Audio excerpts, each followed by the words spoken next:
Good evening, everyone, and welcome to another installment of AMWA After Hours. This evening, we'll be exploring the Broadmoor Art Academy and the artists in our collection that were a part of it. If you have any questions during the presentation, please put them in the chat box and we'll answer them at the end of the presentation during the Q&A. I'd like to start off by acknowledging that the location of the museum and much of the art we will be discussing this evening, as well as the Broadmoor Art Academy, all sit on and depict the traditional lands of the Ute, Arapaho, and Cheyenne peoples. The Broadmoor Art Academy, as you might have already guessed, was founded in Colorado Springs, specifically in October of 1919. Before the founding of the Broadmoor Art Academy, artist communities had already been established in both Colorado Springs and Denver. These communities had been founded by artists who had traveled from the East Coast and began around the 1870s.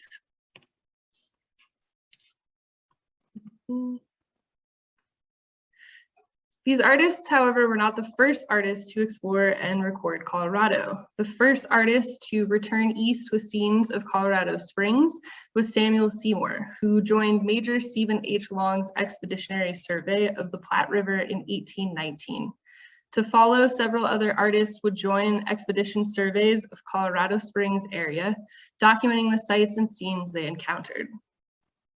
Colorado Springs itself was founded in 1871 by General William Jackson Palmer after he fell in love with the scenery of the area.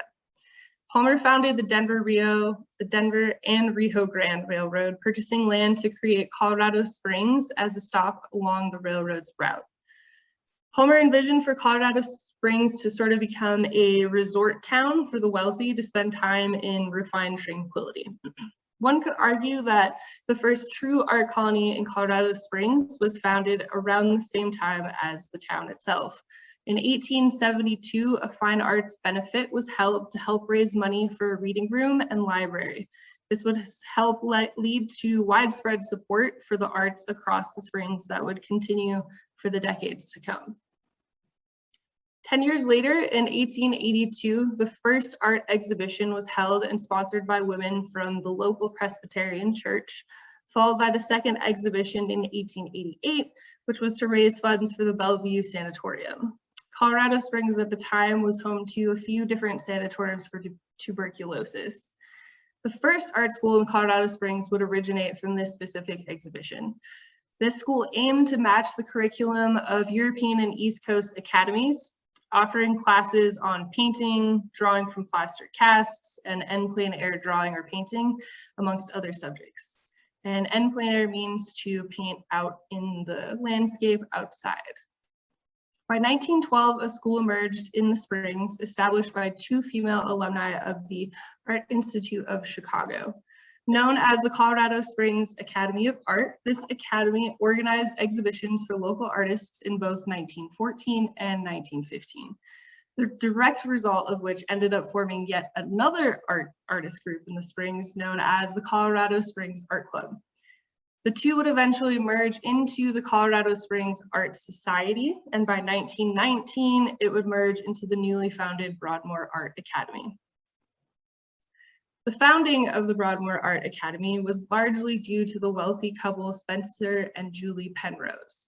The Penroses had already established Pikes Peak Highway, Cheyenne Mountain Zoo, and as we see here, the Broadmoor Hotel. Julie had always been a strong supporter of the arts, and it was at her bidding that the Penroses' old family residence, 30 Westdale, would become an art institution. The Penroses wanted to create an art academy that focused specifically on easel painting that could also serve as a community center for dance, music, and theater. On top of donating their home, the Penroses also agreed to help partially fund the academy for the first 5 years, donating an annual stipend of $1,000. The trustees of the Academy also created different levels of membership in order to support the Academy for years to come. The initial exhibition held at the Academy was held in December of 1919 and featured the paintings of National Academy member Robert Reed. In 1920, both Reed and John Carlson, another National Academy member and whose work we see here, would become the first instructors for the inaugural summer session. The summer session would last 3 months, starting in June of 1920, and Carlsen would teach landscape painting while Reed taught figure and portrait painting. The academy was very well received, and by the end of the first summer session, the attendance had exceeded both what the trustees and instructors had expected. Carlsen spoke of the widely well-received opening of the Colorado Springs, to the Colorado Springs Gazette, stating, quote, "When the school was first projected, I thought a student body of 15 the first year would be all we could hope for, and even at that, an encouraging number. But now we have more than 50 students and others coming," end quote. Carlsen, a Swedish-born American artist, would become the first director of the Broadmoor Art Academy. Carlsen had not only been a member of the National Academy of Art, but also managed the Art Students League summer school in Woodstock. Upon starting at the Broadmoor Art Academy, Carlsen immediately fell for the landscape of Colorado Springs. He found, quote, "a new fascination in the brisk Colorado air and the invigorating atmosphere of the mountains," end quote. In Woodstock, Carlsen painted en plein air and continued this tradition in his teachings at the academy. He would often take his students on painting field trips to the Garden of the Gods and Crystal Park. Carlsen was a firm believer in capturing American subject matter and boasted of Colorado scenery to the Colorado Springs Evening Telegraph in 1920. Quote, "Nowhere outside Italy can one see such combinations of color as the afternoon wanes. Everyone here who has talent seems to think that he has to run away to Europe to work out his own ideas. This is a false notion," end quote. His belief in the landscapes of American scenery secured the first period of the Broadmoor Art Academy under his leadership. Many of the first artists who taught at the academy had previously studied in Europe, bringing with them a traditional approach towards teaching painting. Carlsen's style of painting and many of the first teachers fell under the post-impressionism movement as well as the impressionist movement, focusing on the ever-changing movement of light and nature captured by the short, quick brushstrokes like those we see in Carlsen's piece here. During his last year as director of the academy in 1922, Carlsen completed this work called Sunlit Isles. This work captures a wintry scene for which Carlsen actually was best known for. The scene is backlit by the bright afternoon winter sun, which peeks through the trees, brightening up the foreground that Carlsen painted in a cooler toned palette. The snow-covered peak in the background is probably Cheyenne Mountain or possibly Pikes Peak, though personally I think it looks a little too small to be Pikes Peak. The Broadmoor Art Academy enticed many artists from all over the country to attend and teach at Colorado Springs. Colorado Springs offered a unique and diverse landscape. Between the Great Plains and the Rocky Mountains, artists were able to paint a variety of scenes. An artist who had joined the Academy's staff and was highly inspired by the landscapes of the Springs was Birger Sanzane. Like Carlsen, Sanzane was a Swedish-born American artist who immigrated to the United States. Sanzane was one of 3 brothers who were raised in a home that valued art, music, and literature. He had grown up enticed by the idea of the Wild West, reading the novels of James Fenimore Cooper as a child. Sanzane was gifted his first set of watercolors at the ripe age of 8 years old, and by 9 was taking his first drawing lessons. Later, his father, who believed in a well-rounded education, sent him to Skara Cathedral School, where Sanzane began to hone his artistic skills.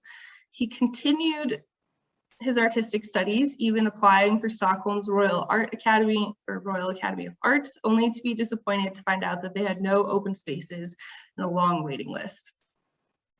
Moving around Sweden and different parts of Europe, including Paris, Sanzane continued to develop his own unique style.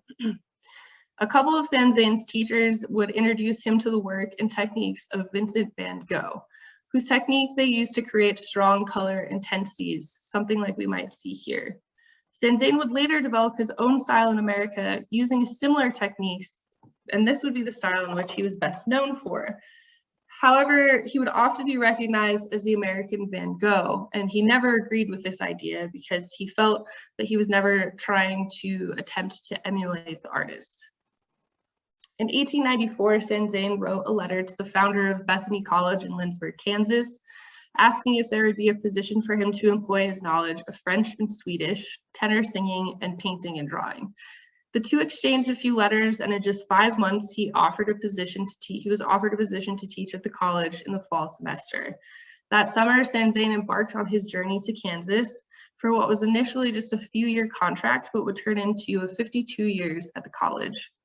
Throughout the first 5 years of teaching at Bethany College, Sanzane primarily taught French and Swedish, as well as offered voice and guitar lessons and various physical education classes like fencing and gymnastics.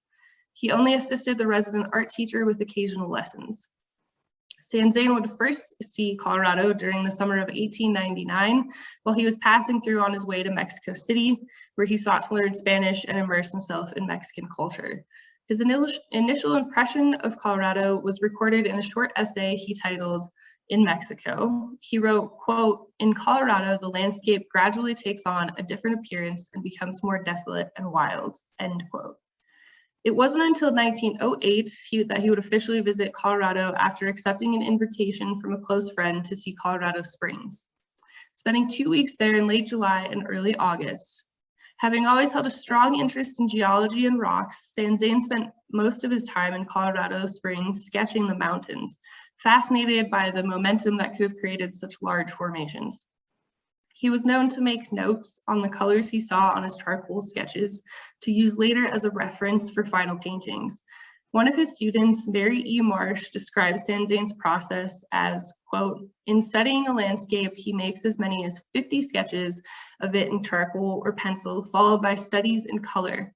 And the final painting is very the synthesis of the landscape, sure, clear, and beautiful," end quote. Sanzane would go on to make multiple trips to Colorado during his summers off from teaching in Kansas, familiarizing himself with the Rockies, traveling to cities like Pine and Boulder. He would create many landscapes focused on the sites he experienced. An example of one of the landscapes we can see here while he completed on his Colorado trip, glimpse of the Rocky Mountain National Park from 1919. We see what is Long's Peak in the background of the painting and a scraggly tree growing out of the rocky formations in the foreground, creating a depth in what would be a relatively flat piece. Sanzane uses aerial perspective, which is the technique of using paler, lighter colors to create the illusion of something in the distance, to create more depth in the painting. We see his use of short, quick brush strokes to create different shadows and light throughout the piece, the technique that would align him with the nickname of America's Van Gogh. In some of the paint strokes, we can see that Sanzane most likely used the technique of painting wet on wet, meaning adding wet paint onto the canvas without waiting for the first layer to dry. The mixture of colors in each brush stroke hints that he painted with this specific technique. Sanzane wouldn't return to the Springs until the summer of 1917.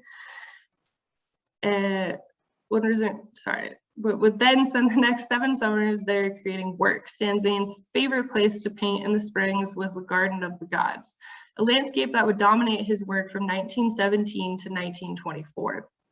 In 1923, Sanzane would accept a teaching position at the Broadmoor Art Academy, teaching landscape painting during the different summer sessions. Shortly before accepting his position at the Academy, Sanzane noted of Colorado Springs, quote, "Colorado Springs ought to be one of the most important art centers of the West. It is centrally located in a setting that is without rival in the entire West. It has a sketching ground to offer artists that cannot be surpassed in the United States or elsewhere," end quote. Sanzane, like Carlson, was known to take his students out into the landscapes to teach plein air painting. We see an example of one of his plein air paintings in this piece, Colorado Mountain View, completed in 1923, the same year he accepted the teaching position at the Academy. Again, we see Sanzane employing the aerial perspective technique to create depth in the painting and applying the paint wet on wet with a mixture of colors in each brush stroke. In this piece, we can see how his palette began to take an overall brighter and lighter turn now that he had experienced Colorado a few times. Sanzane began incorporating brighter colors into his palette to match the bright, sun-drenched Colorado landscapes. He begins to use different tones and shades like the bright purple for the mountains in the background to create the reflection of the sun off of the rocky forms. Beyond the natural landscapes of the area, Colorado held the enticement of both the idea of the Old West with the cowboys on the open range and the abandoned mining towns in the mountains that offered a unique view for artists to capture. Cripple Creek, for instance, would become a favorite spot for sketching and painting. In the 1890s, Cripple Creek was a booming town with a population of over 35,000 people, but within 40 years, there were only a few residents left. On top of the abandoned mining towns, there were also many abandoned farms in the area that enticed artists to paint. During the Great Depression, many farmers went broke across the Great Plains. Many abandoned their farmsteads due to being unable to continue caring for the land. One artist who was particularly enticed by the abandoned mining town of Cripple Creek was Ernest Lawson. Lawson began teaching at the Broadmoor Art Academy in 1927 and would spend 3 consecutive summers instructing landscape classes. Born in Canada in 1873, he would immigrate to Kansas as a child and would eventually study at the Kansas City Art Institute in 1888. In 1891, he would head to New York to study at the Art Students League to the advice of his teacher, John Twachtman. He would then head to France for the Académie Julienne. Upon returning to the US, Lawson would settle in New York for a while, becoming one of the founding members of what was known as the Ashcan School, or the Eight. The Eight were a group of 8 painters in New York who felt that art world and its exhibitions were a closed system that did not embrace the change in modern style that many artists had begun to absorb. In 1908, the group would hold a controversial show at Macbeth Galleries, officiating the formation of their group, the Eight. The Eight was known to create work that focused on contemporary life and the experience of modern life in cities like New York. Lawson's focus strayed slightly from those of his counterparts, as he was most interested in painting modern depictions of landscapes that surrounded him, from New York cityscapes to abandoned mining towns in Colorado.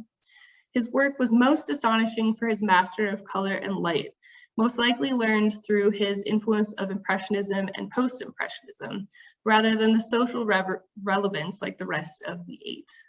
In the 1920s, he would return to Kansas to teach at Kansas City Art Institute before accepting the position at the Broadmoor Art Academy. While teaching at the Broadmoor Art Academy, Lawson continued his practice of plein air painting, but began to really sharpen his skills, straying slightly from his Impressionist and Post-Impressionist influence in order to capture the rocky forms and intense light that Colorado landscapes offered. While he was able to capture the immensity of Colorado scenes, he found Colorado landscapes to be foreboding at first. Coming from New York, he was not accustomed to capturing wide open spaces. Lawson would complete this painting, Abandoned Mine, Cripple Creek, while teaching at the Academy. He employs his, quote, crushed jewel, unquote, technique, a term used to describe Lawson's unique style coined by New York art critic James Huneker. Rather than using short, quick brushstrokes as most American Post-Impressionists used, it almost looks as if he crushes the paint onto the canvas to create movement. The tones, light, and shadow used by Lawson in this piece capture an almost eerie scene. He employs a richly colored palette to capture the ever-changing sunlight in the mountains as it lays upon the abandoned mine. Lawson was one of the first teachers to take an interest in capturing the abandoned mines and would spark a curiosity of these towns amongst artists at the Academy that would stretch into the 1930s. In the 1930s, the Academy would hire on Boardman Robinson as the landscape instructor, and similar to John Carlson's path, Robinson would soon become the director, ushering the Academy into a new age. The Great Depression had lasting effects on the Academy, which had become nationally recognized by this time. Its national recognition was in part due to Robinson's ability to employ nationally recognized artists as instructors, as well as many of the artists at the Academy participated in the Works Progress Administration's art projects. Robinson would often bring in guest teachers from across the nation to teach different summer sessions. When student registration was at the highest, this included several artists who worked primarily in New Mexico, specifically Santa Fe and Taos. Willard Nash, Ward Lockwood, and Kenneth Adams, all artists that we have in the collection at the museum, all served brief stints at the summer instructors at the Broadmoor Art Academy, but would eventually be overlooked for more prominent artists from the East Coast and Midwest. Eventually, the Great Depression would affect the lives of these artists as well, and Nash and Lockwood would end up accepting full-time teaching positions at the Broadmoor Art Academy to supplement their income during the financial crisis. Nash had already exhibited at the Academy 2 years prior to his teaching stint in 1931 and was hired on to teach landscape painting. He was a member of Los Cinco Pintores, the Five Painters, the first modernist artist group to emerge in Santa Fe during the 1920s. Nash was originally from Philadelphia, but had spent most of his life in Detroit before moving to Santa Fe.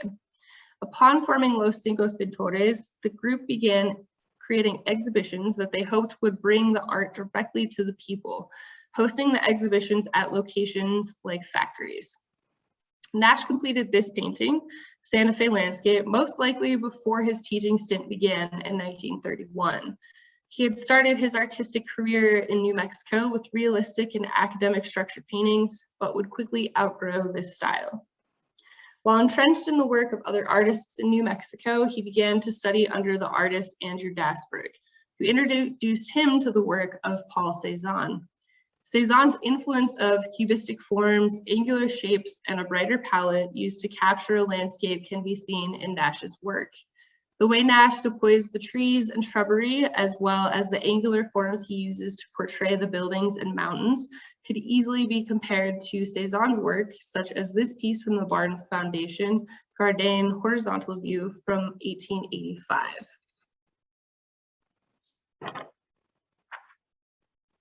Following Nash's brief stint at the Academy in 1931, Ward Lockwood would take over landscape painting classes for 3 consecutive summers, starting in 1932.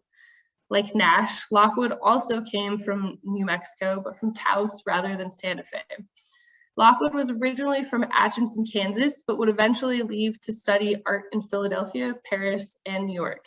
Similar to Nash, Lockwood would study under Andrew Dasburg during his early years as an artist in Woodstock, New York. Many artists, while there, he would meet and befriend Kenneth Adams, another Taos Society artist, and would follow him in 1926 to Taos. Many artists in the Taos Society were enticed by the intertwined cultures there and the new scenes they could paint, but Lockwood actually was mostly interested in finding a cheap place to live amongst other artists. That's what drew him most to Taos, New Mexico. Lockwood's position at the Academy would be his first teaching role and would be something he would continue to do for the next 20 years. On top of landscape painting, Lockwood also taught lithography, an invention that would soon become widely used by artists and teachers at the Academy in the years after Lockwood's departure. Although Lockwood was taught by Dasburg like Nash, Lockwood was not as interested in the Cubism approach to realism. Instead, Lockwood aimed to create a new visual reality based off of the landscapes before him. We see his employment of this in this piece, Landscape with Horses, painted in 1934, most likely painted in Colorado Springs while he was teaching. Lockwood does use angular forms in this piece, reminiscent of his Cubism influences, to create the shapes of the horses and the landscape around them. However, rather than attempting to use the angular form to create a realistic looking work, he uses them instead to create a stylistic piece that creates a flat landscape.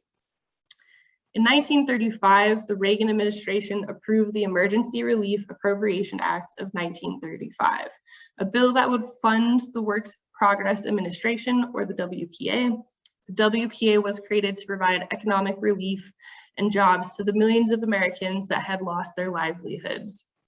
Several programs were created under the WPA, including the Federal Arts Project, or the FPA,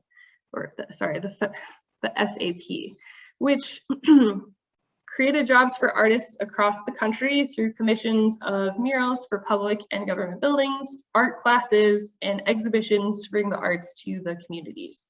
Many artists at the Academy, Broadmoor Art Academy, took part in WPA projects, including Lockwood and Frank Macho. Initially studying art at the University of Denver, Macho would soon head for the Art Institute of Chicago, though he found the classroom formalities to be counterintuitive to his practice and would leave the Institute for New York. While in New York, he would meet his future wife, and the two would sail to Europe in 1929, living and working in France until 1932.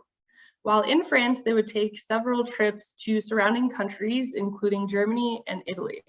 It was in Italy that Meisho would be introduced to the work of Piero della Francesca, and the artist would have a hold over Meisho's style for the years to come. Meisho wrote to architect Frank Lloyd Wright about della Francesca, quote, "I absorbed the frescoes of my beloved Piero della Francesca, who represents the most supreme use of plastic elements in history for me," end quote. Shortly after returning to France from Italy, Meisho had a strong urge to return to the United States, and more specifically to return to Colorado. He wrote again to Wright, quote, "an extreme desire to get back to the nature and life of Colorado. I felt it should be utilized and I should not be so remote from it. If there was to be painting in America in the future, it could not be done long distance," end quote. Upon returning to the United States, Meisho and his wife would settle in Denver, where he would begin to teach at the Kirkland School of Art, and then eventually would open his own school called the School of Modern Art, which actually happens to be very close to where our museum sits today, off of 17th and Glenarm. In 1934, just 3 years after accepting a position at the Colorado Springs Fine Art Center, Meisho would receive his first WPA mural commission for the Denver Public Library. That same year, he would be the first Colorado artist to receive a Guggenheim Fellowship, and this would be his first of what would turn out to be 3 fellowships through Guggenheim.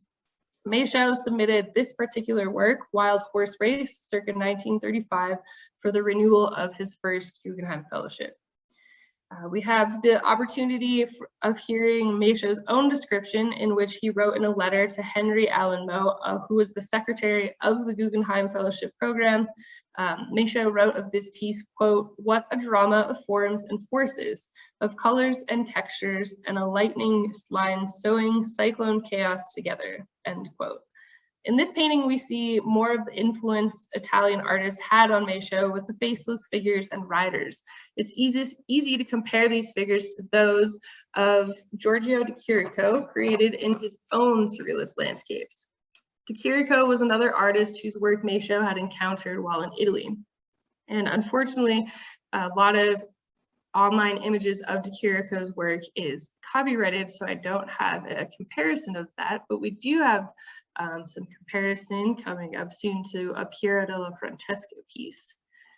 Meisho captures the excitement and movement of this old rodeo show, where wild horses are gathered into a pen and riders attempt to mount them. The dust kicks up under the feet while the horses twist and turn, attempting to escape. We even see one horse fallen over onto its back to the left, maybe fallen over from all of the excitement around him. The movement and excitement of the piece and the overall flatness that the scene draws even more from Meisho's Italian influence, specifically this fresco by Piero della Francesca, The Victory of Constantine over Maxentius. Meisho's national recognition and Guggenheim fellowships earned him a spot first as a substitute at the Broadmoor Art Academy in 1935, and stayed with the Academy for 2 years as it transitioned into the Colorado Springs Fine Art Center, eventually becoming a full-time teacher. He taught the summer and winter semesters at the center in 1937 and 1938. Over the years, the Broadmoor Art Academy was home to many nationally recognized artists who were both students and teachers at the school. The intense light of being a mile above sea level and the expansive landscapes filled with the Great Plains to the sharp rocky forms of the Rockies enticed many artists to make their way to the Springs. Eventually, the Academy would outgrow its roots and transform into what we know it today as the Colorado Springs Fine Arts Center, offering all types of arts from theater, dance, and music to a wide range of art classes. The center continues to support and foster the arts community in Colorado Springs. Beyond the classes and theatrical productions offered at the center, it also houses a museum that collects not only the work of the artists that taught and worked at the Academy, but also the indigenous cultures that occupy the traditional land that the center now stands on. Thank you all so much for joining us this evening. I hope you enjoyed the presentation.